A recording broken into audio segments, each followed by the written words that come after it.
So my name is Scarlett and I run a small business called AFRAYED Upcycling. And it occurred to me the other day that a lot of people don't have industrial sewing machines. So I thought for this upcycling video, we're going to be upcycling this Jimi Hendrix secondhand t-shirt, but I'm going to do it all on a household sort of typical sewing machine that you would get. And this one is probably considered a beginner sewing machine.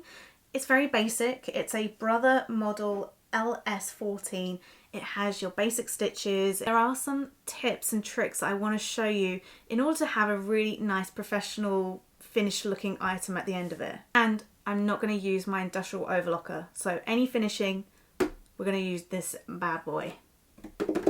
And did you know it is estimated that 3.7 billion cotton t-shirts are produced annually? That is a lot of t-shirts. And if I can help you feel confident with sewing with this kind of material on a household machine, then I've done my job correctly. So grab your t-shirts, let's go. So if you want to follow along for this tutorial, we're going to make something very similar to this. So we're going to sort of do an asymmetric thing here, crop it. We're going to shorten the sleeves. I actually closed up the sleeve because I thought it was too gapey, because there's this little corset detail at the back. So that's what we're going to do for this t-shirt. Like I said, there's some little tips in here on how to sew with this stretchy t-shirt material. I've got some pins to do some marking. So on this side, I'm just going to put a pin where my natural waist is, or however high I want the top to be. And then, yes, I do want like a little asymmetric thing. So I want the lowest part to be here, and then I'm just going to put another little pin there, just like that. I want this to go high again as well. So again, this side can be my natural waist as well. So there you go, I've got 2 waist pins and then the longest part here. Then before taking off, I'm just going to mark how short I want the sleeves. About here. We'll do it at the front like that. Take the t-shirt off. Let's go to the cutting table. Okay, so I've got a tape measure and I've got some chalk, but obviously if you've got some like fabric marker, that's fine. Then what we're going to do is, from each of these pins, I'm going to mark 1.5 centimeters. If you want, again, you can use pins, but I'm just going to do this because it's a bit more visible. So 1.5 there, 1.5 here. So I think like my top here, it's kind of semi-squared off. So we're just going to do a line here, do a nice curve here, and then curve this out here. There you go, something like that. And then before moving on to the back, I'm just going to do the sleeve. So I'm getting it as flat as possible. I'm going to do 1.5 centimeters from this pin. And then for the underarm, I am just going to mark 3 centimeters. And then I'm just going to draw a line that goes across this entire bit. I'm just going to cut that and then get the other sleeve, flatten that out as best as I can, and then using that bit that I've cut off, I'm just going to align it. Okay, and we'll keep these bits because we'll use it as scrap for the sewing machine. Usually there would be a side seam here, but this one hasn't. So I'm going to do my best to try and cut up the sides, meeting these points here for the front. I'm going to cut along them lines, making sure not to cut the back. There you go. And then to cut the back, I'm literally just going to flip this up and just cut this line here. Let's scoop it down a little bit.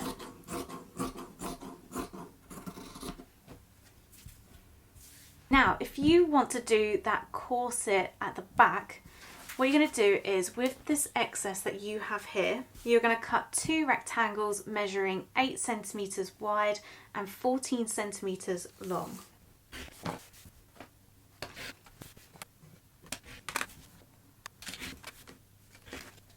Okay, then we need some cord and we need some loops.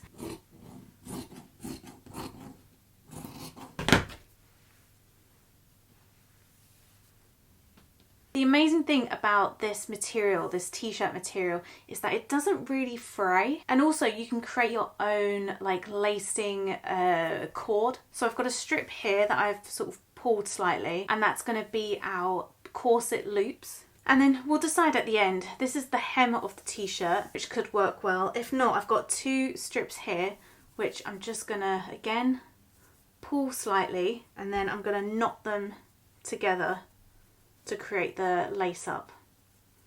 So no sewing is involved in this part. Just trim the edges, and then we've got a longer continuous bit of lacing. Okay, let's head to the sewing machine. So like any other sewing project, you want to find thread that either matches or is very close in colour. It'll just make your items look a little bit more professional. I haven't got this exact purple, annoyingly, but I have this dark blue. I'm not going to go for a white thread or a yellow thread, so we're going to go for this. Before threading the machine, I'm going to change the needle to a ballpoint needle. The ballpoint machine needle is really good for t-shirts because it has a more rounded tip than the universal needle, and it's been designed to push the fabric fibres apart. And like it says here, best for cotton knits, interlock rib knits, fleece, double knit, and so on.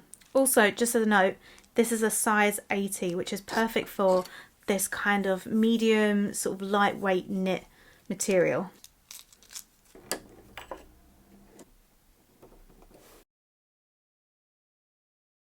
Okay, so before putting the bobbin case on, I'm just going to hold that, bring the bobbin thread through, sort of untangle it from my foot, pull until I've got a lot of thread left, and then I can put this on. Okay, so before we do any sewing and any ironing and things like that, the first thing you want to do is get some scrap bit of t-shirt material, ideally the exact same material as the project you're working on, and we want to get the tension, the stitch length all right for the bottom of the t-shirt and the sleeves. So we'll need two stitches. We'll need like an overlocking stitch, and for this I'm just going to do a zigzag stitch, and then we're going to need a straight stitch for the hemming. So we'll do the straight stitch first. For this machine I've only got these options for different stitch length. Some other machines usually have like another dial that has numbers from 1 to 5. But this one hasn't, which is fine. We're going to start with probably number 8 or 9. We'll start with number 8 right in the middle. Because this is a stretchy material, you don't want anything too small, because if you, I don't know, if you stretch it, the stitches will come apart. Well, they'll break. So we're going to go for a number 8 for this one. I've got my tension set at number 5. However, this might change. So let's put this under, see how we get on. I'm going to fold it so it's a bit more realistic. Okay, so let's go ahead and sew. When I go to sew, I'm not pulling anything, I'm not pushing the fabric under, I'm kind of just using my hands to guide it. Okay, so that's how it's turned out. It's actually okay, however, I think I want it just a little bit more flat. I don't know if you can see, but it's actually quite wavy. And it could be due to the stitch length, or it could be due to the tension. So we're going to change this to number 9. I'm going to tighten the tension a little bit to about 5.5. Yeah, that in my opinion is so much better. Can you see the difference? So now that I'm happy with that straight stitch and all the settings, I usually just take a picture so I know that it's going to be number 9, 5.5, or alternatively you can just jot it down. Ta-da! And sometimes it's really good to log what settings you've used in like a little notebook, so then if you go to do some more t-shirt upcycles, you already know this works really well. Moving on to the overlock stitch, all I'm going to do is a zigzag stitch. So we'll change it to number 3, I think, and I think we'll keep it at this tension for now, but we may need to change this. Because I've changed the stitch, it hasn't sort of marked out where it's going to sew yet. So I'm going to hold on to them, hold on to the loose threads. And then when it starts to go to the right, as you can see with the needle here, just before it goes into the plate, I'm going to line this up right next to it. And then I'm going to put the foot down. So as you can see, the needle is right on the end of that fabric.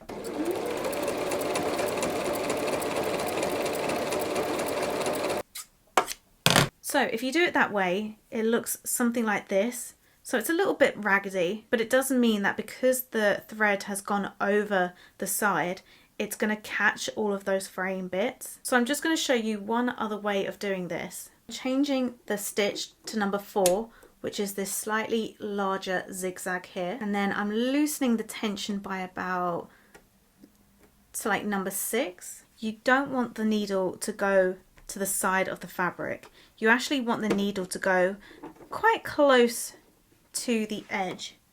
And then I'm going to line the edge of my fabric to the end of the presser foot here. There you go, so it looks something like that. And then what I'm going to do is I'm actually going to trim this sort of quite close to that last bit of stitching, to the top of those triangles. Now we know what stitches and stitch settings we're going to use. We're going to go ahead and do that hemming technique along the armholes, yes, the sleeves, and also around the entire bottom. So we'll do that first, and then we will iron and sew.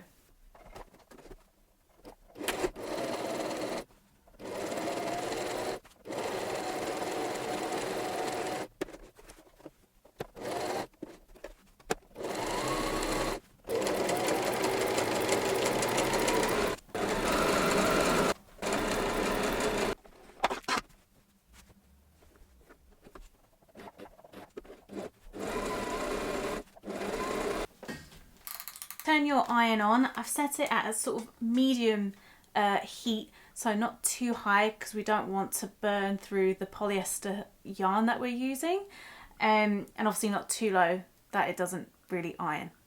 So let's do that. I'm just going to trim closely to that stitching, but obviously not through it.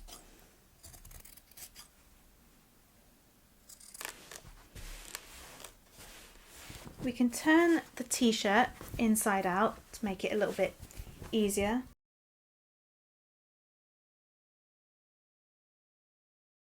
Because we've overlocked the edges, there's no need to turn it again.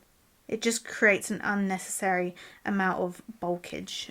For that asymmetric bit, I've done both sides first, and then I'm going to turn this up to create the little square. Okay, so you should now have a ironed and pinned bottom and sleeve. So if you can change the settings back to that straight stitch. So I think mine was number 9 and then it was 5.5. Starting with a side seam, which can be located under the sleeve. We're going to do it so it's wrong sides facing you. I'm positioning my fabric very close to the edge, so I want to do about a 1 centimeter seam allowance, so then when the needle goes in it should catch the very edge of this fabric here. Like I said, with the scrap fabric, you don't want to in any way sort of stretch the material or sort of try and force it under the needle. Your hand should literally only be guiding. So I'm going to do 2 stitches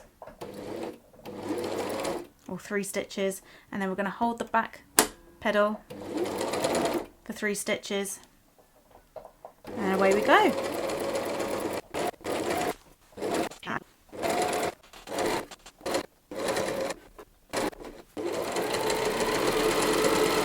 There you go. There's barely any puckering. It's a really nice long stitch.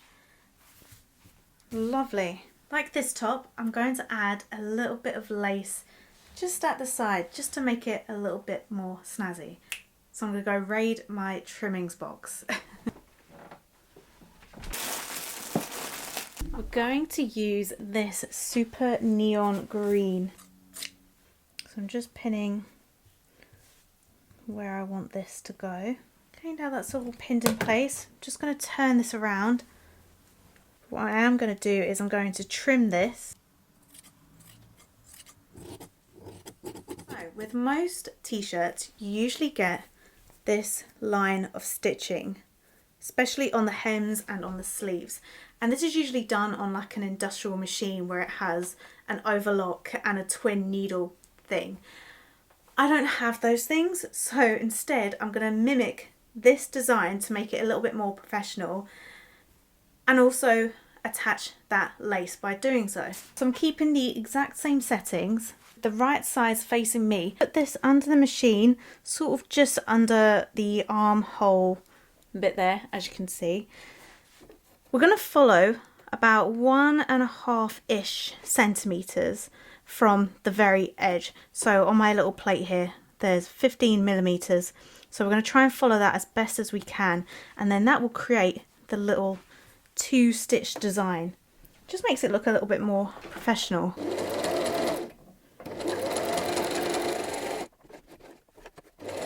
When it comes to adding the next line of stitching with this lace, you just have to be very careful not to get it bunching up under. Very slowly. Again, not stretching, not pushing it under the machine.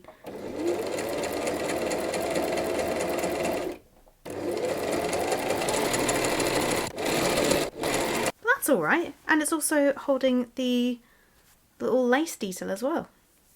Next, you want to cut 6 pieces of this sort of cord thing that we did earlier at 6 centimeters long.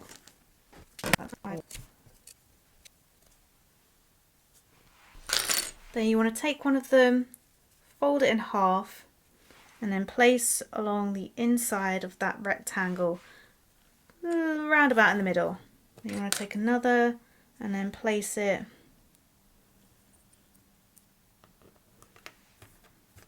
about 2 centimeters or so from the edge. Okay, do that for the other side. Then you're going to stitch them in place with a 1/2 centimeter seam allowance. Then fold this in on itself and then do a 1 centimeter seam allowance along here. Something like that. There you go. Do the same for this one, and then I will meet you at the ironing board. Just tucking in the very tops inside the little tube, giving that a good iron.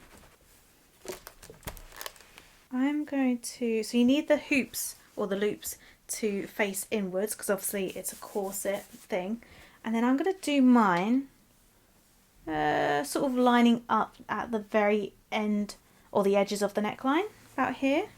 Do it sort of lowerish about here. So I'm just going to pin that in place, and then we just top stitch around this rectangle here.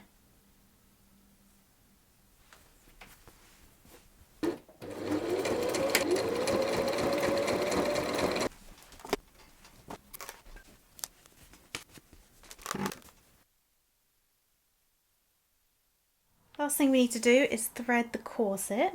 So I've got the extra long bit of cord that we tied in the middle, and I'm just giving it a little bit of a pull to make it a little bit longer. Then I'm going to find the middle point and go inwards on this side, inwards on this side, inwards this way.